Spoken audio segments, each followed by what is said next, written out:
This is our Podtagious podcast, and we're a bunch of game designers, and we just kind of wanted to talk generally about design and what's going on in the game world. So I am Todd Baggeson, and I am a game design instructor at ITT Tech, and we'll go around the room and let everybody else introduce themselves. I am Pete Olson. I am a former student of Todd's as well as a game designer for Contagious Games. I am the chief operations officer as well as the art director for Contagious Games. I am Kyle Mosley. I'm a former developer for Contagious Games and sort of limbo right now. And then I'm a web developer as a job. And I was a student of Todd's as well. All right. Sounds great. So we will be joined by Matt later on, but he's stuck in traffic, which maybe that's where he belongs. I don't know. All right, so I'm going to open it up with, because I'm way into the retro games, DuckTales Remastered. So I am excited that we're finally seeing such games from Capcom come back, because Capcom in its heyday, even though everybody knows them for Street Fighter and loves that to pieces, when Capcom was doing their best was actually in that NES era, because they kept coming out with high quality games, and they were just, there's a big variety of games, and the quality was there, and just wonderful gameplay experience. And DuckTales emerged from that, and it was one of their best. When I went to a PAX panel about a guy doing the top 100 NES games, I have to say that even though that people love Super Mario Brothers, Zelda, there's so many amazing titles, the one game that everybody's like, I want to see where this game's at on the list, the one game people were talking about was DuckTales, and it was every single person there was like, where DuckTales? It's got to be at least top 20, top 15, at least maybe even top 10. And they were discussing this, and the guy, he put it at like 68 on the list. And when he finally called it, like, he got booed big time. So DuckTales, even though it's not Super Mario Brothers or Zelda, I think it had a huge impact in the gaming world. But one of the things that I wanted to talk about, besides their just remaking the game, is that the news story for this one is that Huey, Dewey, and Louie now have little stories to explain why they are hidden in the levels and stuck there. And I actually kind of feel that it's unnecessary. What do you guys think? Well, DuckTales hasn't exactly been on TV in a while, so people don't really know their stories or why they're with their uncle at all. So that might be necessary for a modern audience. What do you think, Kyle? I don't know that much about DuckTales and or the video game itself. But shame on you. Hell. I was more of a Darkwing Duck fan myself. But that sounds like they are adding content, like download content into the game, like other companies would make it download content and have you download it later, you know. But I mean, it sounds like extra content to me. Yeah, I just when I played, the kids always go on adventures, so like I figured the kids were screwing around, and you know, they really as a device, as for a game device, they were just there to give you information in the middle of a level. Like, that's the only reason that they were there. But in the show, they always go exploring, and so I guess, you know, it would help for people who are new, but it's kind of like the Bionic Commando rearm. Like, how many people actually bought that or got into it who were completely oblivious to Bionic Commando? You know, I think the younger generation would probably freak out at such a weird experience. But I was pleased with the original Bionic Commando. Of course, I love it to pieces. One of my favorites, but which of course Capcom in the NES era and arcade. But for the new one, the rearmed was good, but the sequel to that was pretty stinky. I loved Bionic Commando with all my heart when I was younger, and when they re-released it, I was so disappointed by it. I didn't even buy it. Didn't buy the sequel. I was so disappointed by it because it was just. I thought it was terrible. Got them both. I was fascinated that the end of the Rearmed game was so difficult. It's the only game I've seen where people complained so much that the game, they actually went back and changed the game. It wasn't an option or an easy mode. They just changed it completely. Because I remember having a hard time with that spot at the end myself, but I just thought, well, I need more time. I don't have a lot of time to play games. So I got there and, it had done an update already. And when I got there, it just immediately warped me to the boss. I'm like, whoa, what the hell? It was a shock. I didn't know that they had fixed it. Or I shouldn't say fixed it, they changed it. Which I think is kind of an awkward thing. So, sticking with retro, there is coming out, and I'm going to be very excited for it. It's the Retron 5, which is going to be a console that will play Nintendo games, Famicom games, Super Nintendo games, Super Famicom games, Genesis games, Mega Drive games, Game Boy games, Game Boy Color games, and Game Boy Advanced games. Holy crap, all on one system. Does it? I imagine it has HDMI output.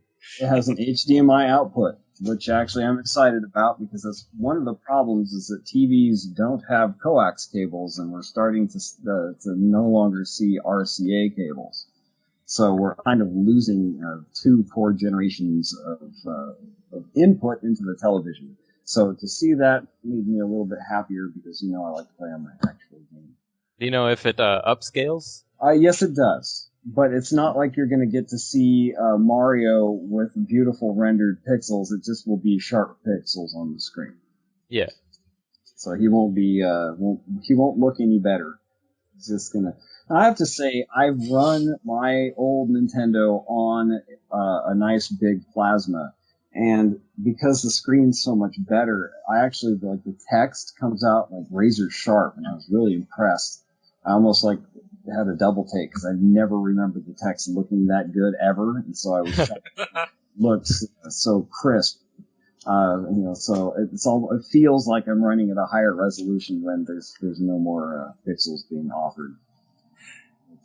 Anyway, so I thought that was pretty exciting. Yeah, it's awesome. Yeah, that's pretty cool. It also has ports for the Nintendo controller, Super Nintendo controllers, and Genesis controllers. And wireless controllers. So it's pretty complete. And if I get to teach another game history class, it will be very convenient to have to bring in all of those individual machines. Pretty much run everything off of one machine. So that's pretty cool. Yeah. Have you played BioShock Infinity yet, Todd? I have not. I wanted to really bad. It looks pretty good. Am I going to be disappointed? It's very fun so far. The first hour I played of it is freaking fun as hell. Yeah. I have put in about 4 hours now into it, and I have not gotten bored at any part of it yet. That's good. But bringing up a thing about Bionic Commando, I was reading on some forums about BioShock. This was before I ordered a premium edition so I could get the art book, and some of the forums, there was like a problem with the Amazon stuff, so I was reading about it, and someone was talking about one of the main ways to get around in it is using what they call a skyhook. He was saying how they have never had anything like this in a game before. The skyhook is essentially Bionic Commando's arm. Yes. Without the extension. Or the hook shot from Legend of Zelda. I mean, come on. The hook shot too. Yeah. And I was so pissed off at this person for not even researching a little bit about this, just straight up stating stuff like that.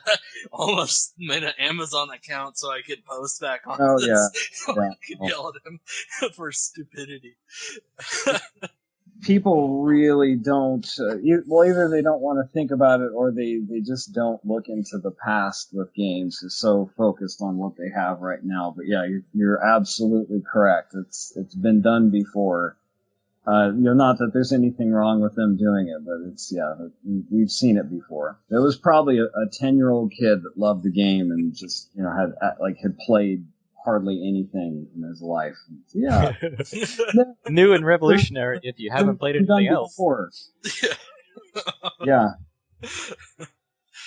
Yeah, I'm terrible. I loved BioShock so bad that when I first started playing it, I completely lost track of time, and there was like a bunch of things that I needed to do. I had actually had I was watering my lawn, and in an hour I was supposed to get it, and it was like 4 or 5 hours later. I'm like, oh crap, I got to turn off the water. It's one of those that I completely lost all sense of time when playing, which means I thoroughly enjoyed it. I bought the special edition for BioShock 2. I just haven't had a chance to get to it. I'm terribly bad and awful because I'm very busy and I work hard instead Story of your life.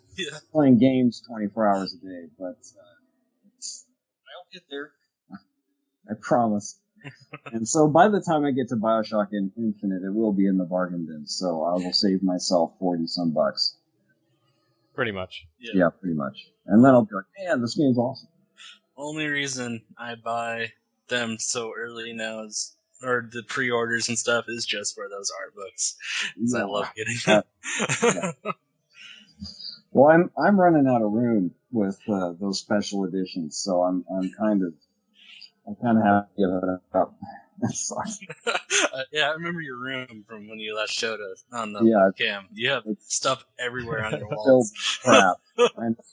At some point in time, I've got Halo Reach, the special edition with those 4 people or whatever. If that's the right game, I haven't even opened it. It's just sitting. It's holding up other boxes. That's what. Not the box that you see with all the cool graphics. It's in the original shipping crate box. It's still in the Amazon box. It's got a big sticker on it that says street date is 9/14/2010. So I honestly don't think I'm ever going to get to that. So it'll just sit there. Maybe if I'm lucky in the future, I can sell them all, but probably not. The last limited edition I got was Halo 3, and I was done at that. The giant Master Chief helmet. That thing's just sitting around. I got that Gears of War 3. I at least opened that one. Got the big old statue, and I have the Borderlands 2, the loot chest, which apparently was instantly hit the super expensive. Like if you want to buy it, it's really really expensive eBay purchase. So I'm gonna hold on to that one. That's another one I want to play, but hold on to that one or buy another copy. It's cheap. So, all right. LucasArts has been shut down by Disney.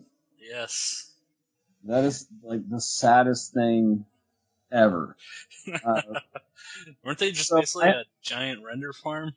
Yeah, I guess so. But there were some good titles that came out of LucasArts. There was some really old games, things like Maniac Mansion that were amazing, but also wonderful classics like X-Wing and such. But it's really unfortunate. I understand the business model. They're just going to license the LP to anybody. That way, the game company is responsible for the epic failure of a title instead of Disney. So Disney doesn't have to worry about losing money, which I kind of get it. It makes sense. But it kind of sucks because I know that there were a lot of talented people in that studio. So in a way, it could be good because we might see more Star Wars games by more independent studios, but I don't know how Disney will control that. I don't know if they're going to be looking at the games and saying, nope, I don't want you releasing a game like this, or they're just going to tell studios to make games, and those studios will just have to license and take care of all the business. Yeah, I don't know. I'm just kind of meh about it. They made a lot of really awesome games back in the day, but I haven't really found any of their more recent games very memorable. How about you, Pete? I've played a few of their games growing up, but I can't really place a finger on any that were like so overwhelmingly awesome that I could just always have to go back to them at all. Like they were a decent studio, but I just can't remember the last one. I did meet the art director when I was graduating, and he told me I should apply to their website, and I never did because I didn't know he was the art director at the time. God, you had an in. I did. Hey, you would have been without a job at this point. So what they did, the Force Unleashed. Did you guys? Yeah. Either one? I played the first one. I thought the first one was okay. It got a little dry in some spots, but I thought there was some enjoyable parts. I thought it was a great idea, and it had some fun parts. I think they need to, they need to remake X-Wing. We have a real problem in this industry now. There are no combat space shooters anymore. I would love to see a proper flight sim come back with modern day unbelievable graphics. Anyway, so that's has died, and mostly it died because they re-released a better looking one that would play online, but they didn't make a single player campaign. So everybody bought it and was pissed off because it was just online, or not really online, a modem. Play with your buddies over the modem. Sorry, way back in the day. It would be nice to see that come back. It'd be cool to see stuff like Maniac Mansion. They had some really good titles, some good creative direction, but it's hard to sell that type of game to a modern audience because we're really locked down to role-playing games, first-person shooters, and real-time strategy games. Yeah. Or role-playing. If it doesn't quite fit, then we don't want to touch it. So... since Matt just showed up, we'll throw this one out. I'm probably more familiar with this than you guys are, but Fire Emblem on the 3DS, the designers were actually, they fought the entire time over its casual mode, which when characters die in the game, they just come right back, so you can keep them forever. And so I thought this was interesting because it's a flagship product for Nintendo at this point. It's an important game for the community. And so I thought it was interesting because Nintendo's audience, I know that there's hardcore players out there, but in general, I feel they're more casual than the hardcore fanatics. But Fire Emblem is a hardcore game, and so its fans are hardcore. And so I thought it was interesting the designers were very, very against this casual mode. But they were kind of forced to keep it in, I'm sure by Nintendo standards. They wanted something like that. So I'm kind of torn. I actually prefer a game to have more options as long as they let you know what's going on. But what do you guys think as far as, this could leak in other hardcore games? So you could have like Gears of War with its casual mode where you just hold a button down and watch it play itself. There was Bayonetta that came out a few years ago where it had literally just a easy automatic mode where you just push the X button all throughout the entire game and you just watch the game in front of you. I don't really mind too much that, as long as they put enough effort into the rest of the difficulties, put enough development time into the rest of the difficulties to make them fun enough for the more hardcore audience, as well as taking into account the more casual audience. So more of like including the casual as opposed to just planning from the beginning to do all that. Yeah. It should be an added. Yeah, I'm with Kyle on that one. I prefer them to be spending more time for people that are the avid players, but for the casual guys, if they want to have, just a push button playthrough, then they should be able to put that in there. I don't see why that would be too hard for them, because that would just be a simple thing to drop in for them, as well as making things more engaging for the hardcore players. Yeah, I was impressed by Forza 4 when I played it, because before I started my match, I had this huge panel of scalable things for kind of like all the way from auto driving, auto shifting. It was interesting because it had so many options that you could adjust. So it wasn't just I'm an idiot and I want the car to drive itself for me. But it allowed you to kind of adjust every little aspect of your racing experience. So if you were a little crappy at gear changing, you could have it assist a little bit, or maybe if you don't quite know where the perfect line to drive on is, it can kind of force you to stick to it. And I thought it was pretty interesting. I even had played on a mode where I was just trying to see how well it would let me go from advanced to basic. And I was actually driving too fast, and I was using cars to slam into in order to slow myself down. And it worked. I was able to get around the track. I didn't do so well in the race, but if you scale up the damage, then of course your car gets too beat up to keep going. But I thought that was pretty interesting. And let's see, what was it? The Wii U's Need for Speed. I have to say, I haven't played it, but I've done my research. I'm not really into the mass, just pure racing games, but something that the Wii U version added was a second player could take the goofy Wii controller, the Wii U controller at the screen, and they could do things like take control of the actual car that the person's driving, which isn't a big deal. But they could also do things like change it from day to night, but at the click of a button. They could direct the driver to new locations on the map, which is interesting. But you can also remove cars from the road. So they completely let you play the person with the Wii U controller can just sit there and play around with the environment of the player, whoever's actually playing.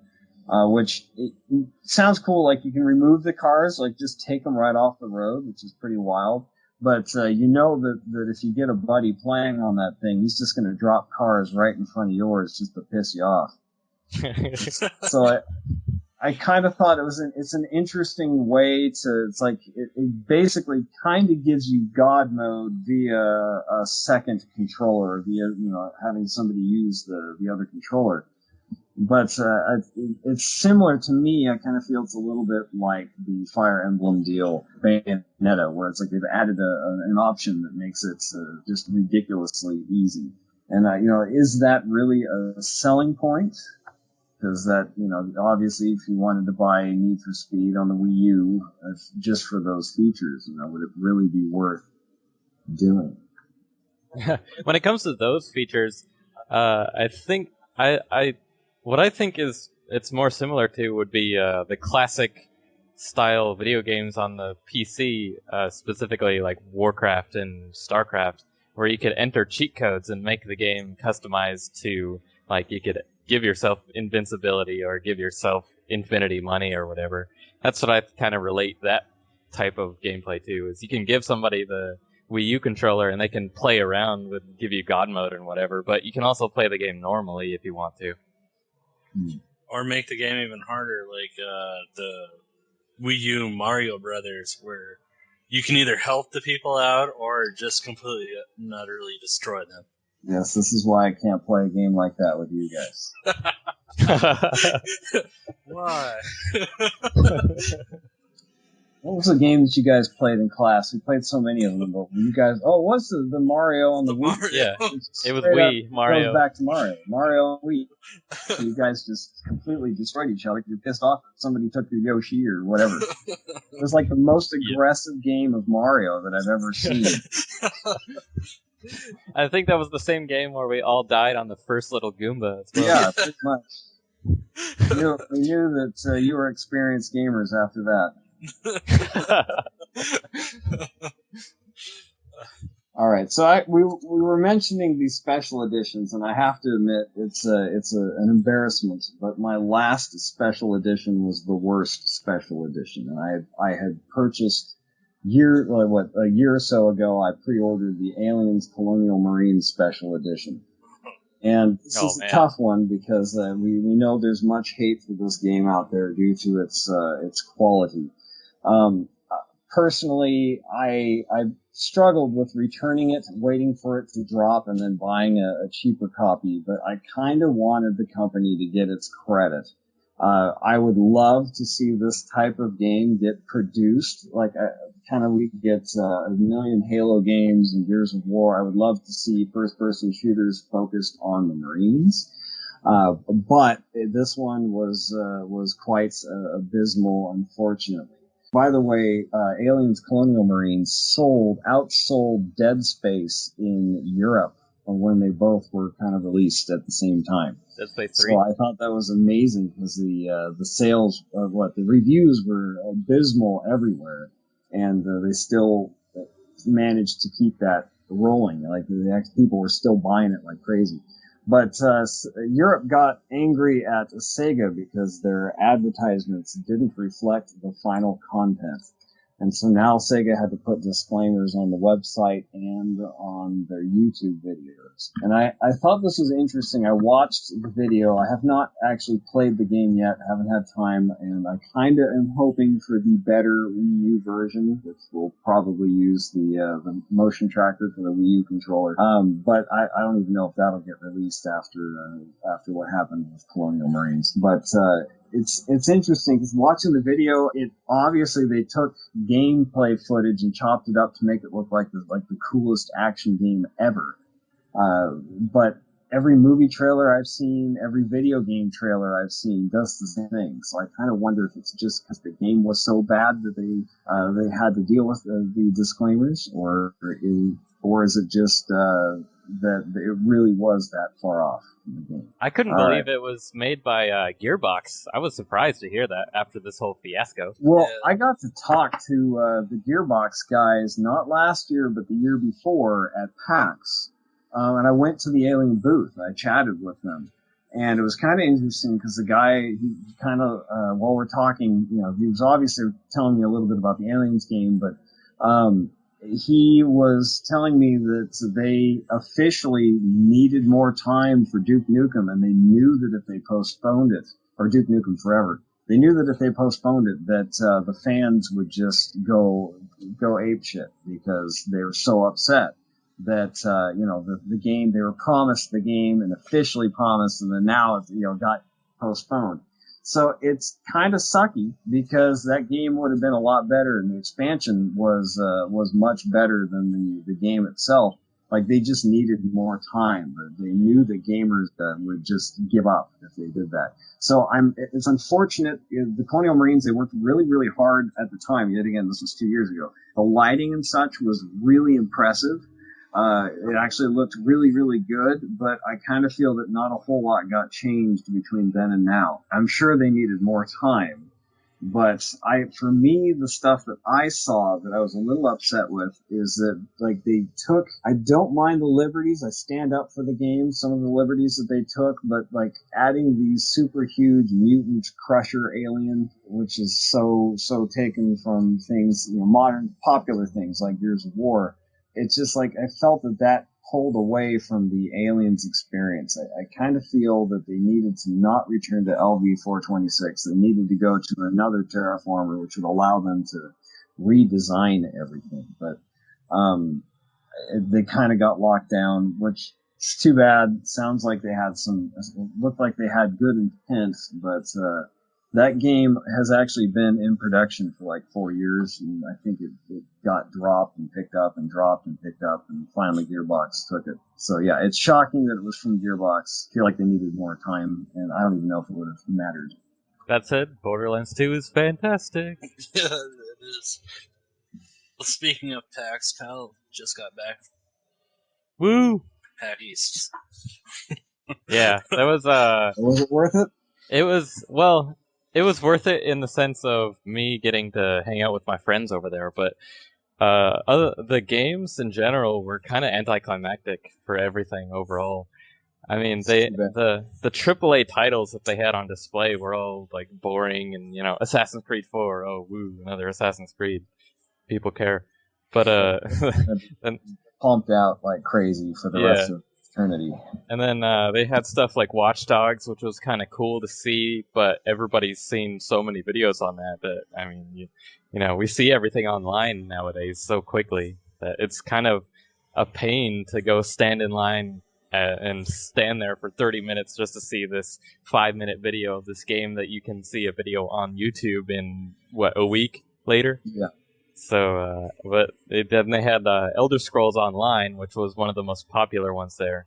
And the line for that was like 2.5 hours long just to get in. And I don't remember if they could play it or it was just a video, but it was a friggin' 2.5 hour long wait for that. But other than that, I mean, they had a bunch of, like, Splinter Cell was there. Kind of cool to see that. And then they had this giant mega indie booth. They called it a mega indie booth. And it's pretty much a indie game convention inside of PAX East. And that was really cool to see.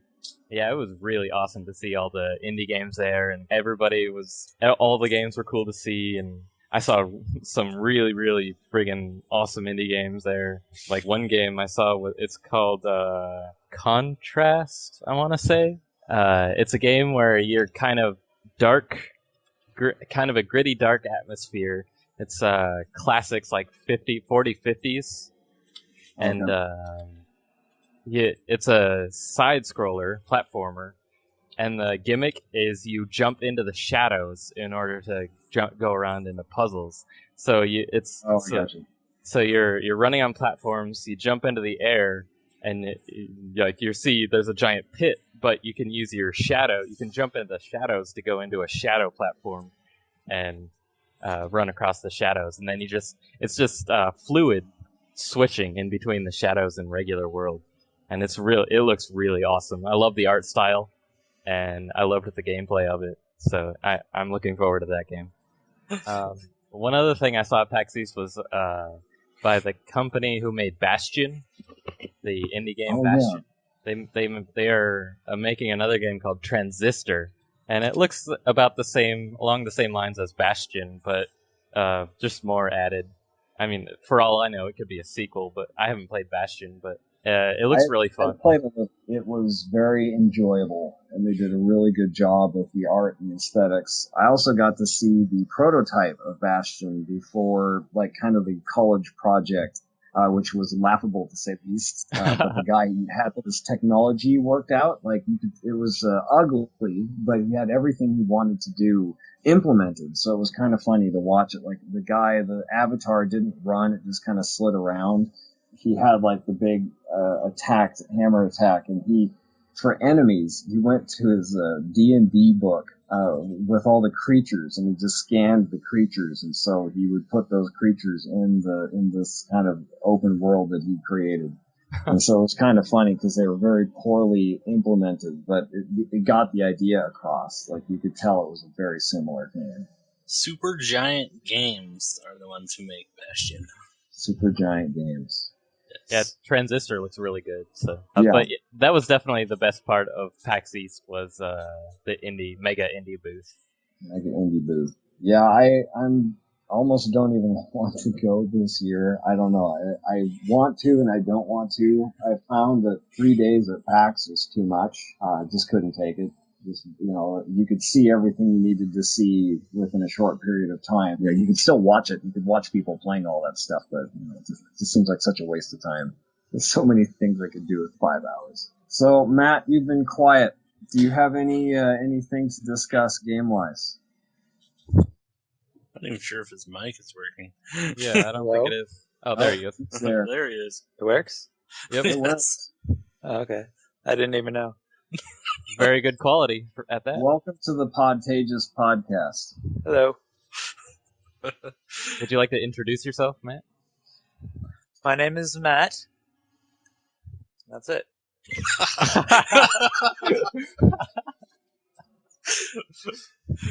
Matt All is the CEO of Podtagious Games as well as the lead programmer. I think you've met me before, most of you. Well, we've met you, but nobody else has met you. Listeners have not. Listeners have not. Guaranteed. Now they have. Yes. They knew that you almost died at PAX before they knew they knew your name. Yeah, that was fun. Should do it again. You want to tell that story, Matt? Man, No. I almost died, and that's as much as I want to revisit that event. Did you get stabbed? Did you almost get stabbed? Did you I ate almost something. fall off a cliff? Oh. I ate something, and it didn't agree with me, and I started puking up everywhere. did you puke on another nerd? I think I did several times. There's a lot of splashing involved. I gotta be honest. I think if I go again and I ate something that just made me spontaneously puke, I'd be running right into the most like the biggest crowded area, and I would just let it fly. That'd be so gross. PAX Prime shut down because of the toxic waste. I'll bring a plastic bag next time I go there. One of the paper airplane bags. Yes. Well, that's great. So PAX, the AAA titles are boring, and you can get sick to the point you want to die, or you are going to die. Pretty much sums up PAX. That's for sure. One panel that is worth going to every year is the Penny Arcade Q&A with Gabe and Tycho. They're freaking hilarious, and that is totally worth going to. I was going to all the get into the industry stuff, so it was kind of the same thing over and over again. Yeah. They kind of repeat themselves. You could just record it and hit repeat, and you get the same thing. Yeah. Didn't really change much the entire time. I agree with that. I do like going to the industry-specific panels, like before BioShock Infinity was out last year. I went to with Pete, I think we went to the BioShock Infinity panel. It escapes me who makes BioShock Infinity at the moment. Irrational 2K? Games. Irrational Games. No, 2K is the publisher. Yeah.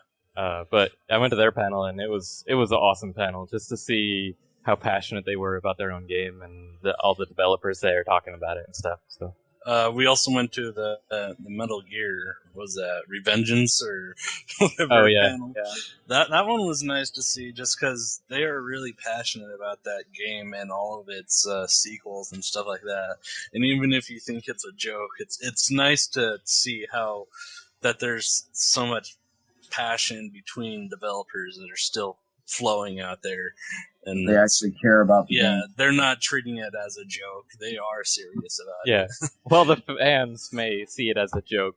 The developers are definitely taking their job seriously. Well, that's nice kind of the sad thing about Aliens, because the guys, I met the lead designer. Like, they were all very, very excited to be working on Aliens, because it's a game. It's a license that basically every video game has ripped off from the get-go. I mean, look at Contra. They've got practically the xenomorphs painted on the side of the arcade game. But he was very excited and passionate about it. So it was very, very saddening to see what actually ended up as the final result. I want to shed a tear. Let's talk Wii U. What's up? About I think it was about how this console is going to be even more of a future of gaming than consoles announced to be. I think it's, I don't know, I kind of feel I'm worried because I did buy one and I was hoping to get something out of it. I fear that we're not going to see what we should. First of all, it should have had 4 controllers with screens on them and not only the ability to use 2.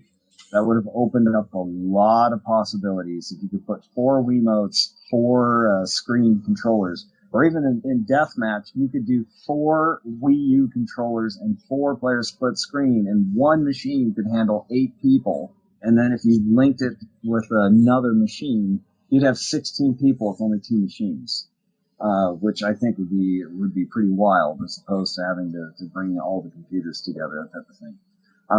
But I'm seeing that the Wii U is suffering what the Vita is dealing with, and that is they have high quality products, good quality games, but they're games that are old that we've already played before.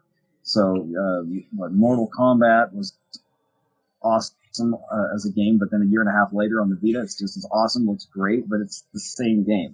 And also Capcom, the same game. It's a great game. It's a AAA title and a good one. But you know what? We've been playing it forever. Yeah. For the Wii U, besides the Nintendo exclusives, although I have to say that I was bored with the Nintendo land. I know people love shooting stuff as the 4-player with the Metroid characters, but it wears away pretty fast on me. But they have like the Batman game. They got Mass Effect. They've got even this Need for Speed game that I talked about earlier. It's all like the games that have already come out that are awesome, but like they've already come out. And actually with Wii U, they've got the Deus Ex. They actually have the best version of Deus Ex coming out because they fixed all the boss fights, that you can play through the entire game without shooting a single round. Wow. Which I think is interesting.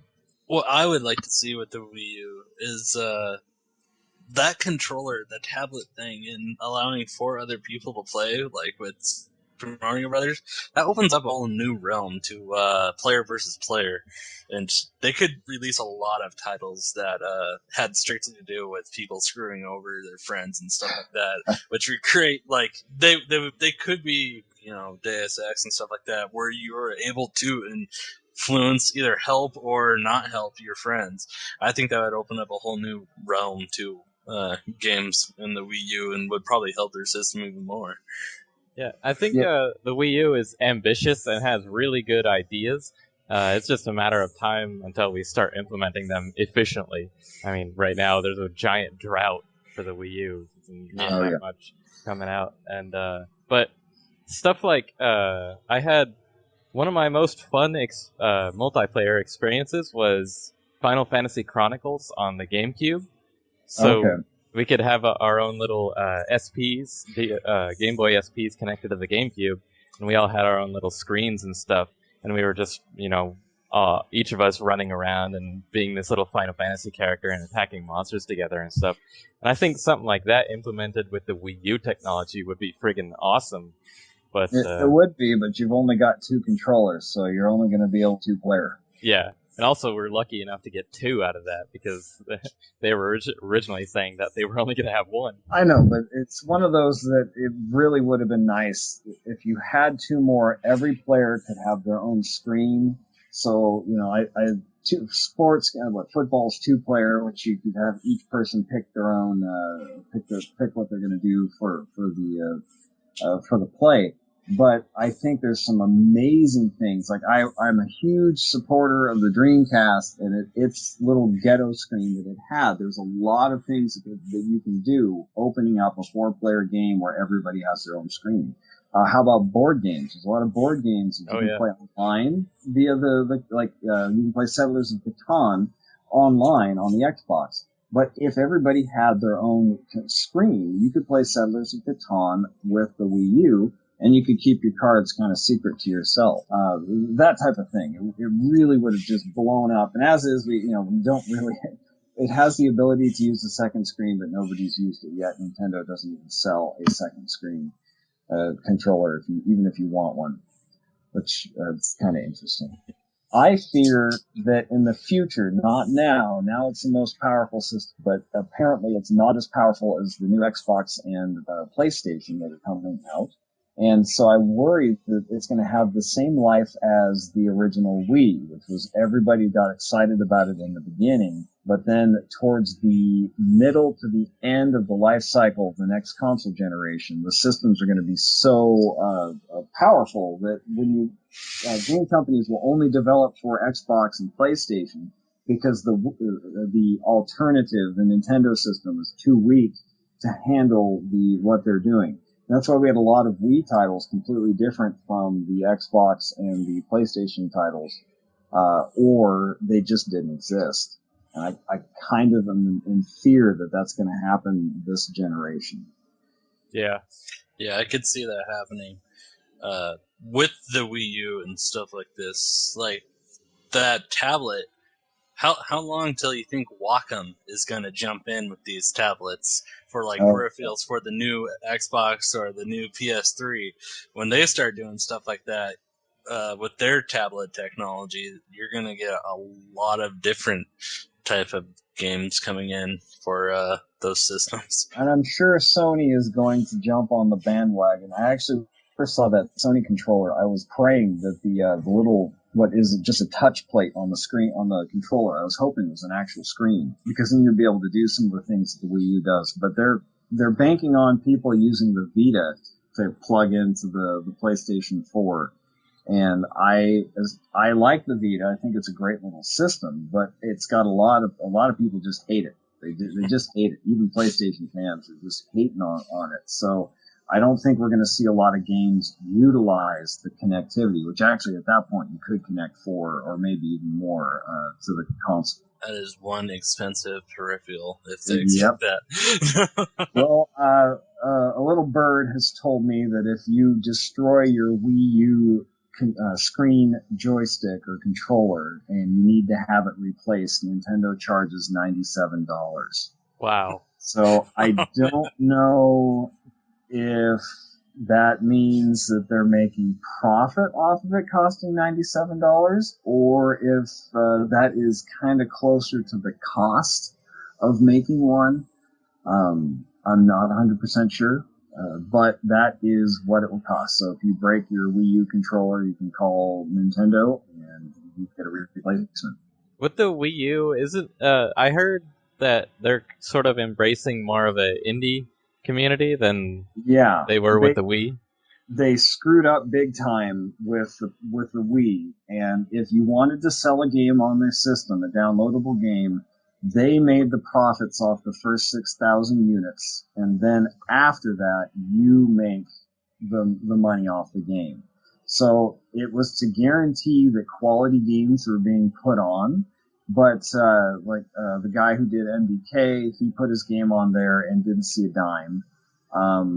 Though he made money off of it, the guy who did the Retro City Rampage, he actually made a little bit of money, but he actually figured he would lose money because it cost $20,000 for him to do a dev kit, and then he wasn't expecting to get any money back. Xbox sounds like they're getting more, since they're fanboys will start killing themselves when I say this, but they are kind of the winners when it comes to a lot of this. They actually are getting arrogant, kind of like it was with the Wii, and they're being a little bit nastier to the indies. And Sony, I feel, is dipping behind a little bit. And again, a massive flack from fanboys. So they're actually desperate to get games on their systems, especially the Vita. Nobody's putting anything on the Vita. So they're more than happy to help indies because they're desperate for getting games on their console. So it's kind of interesting because it was a little different last gen, and now it's totally things have changed quite a bit. Because Xbox is stopping XNA development. So talk about pissing on the indies. Sony was smart. They would have implemented something just like that immediately and allow everybody to make their own little games, because people will then start developing just for fun little games. But Microsoft just didn't make enough money off of it. But still, it's not about Microsoft making money. It's more about the community. Well, we're going to cut it off here, guys. Thank you for listening to the first Podtagious podcast by Contagious Games. We'll see you next week.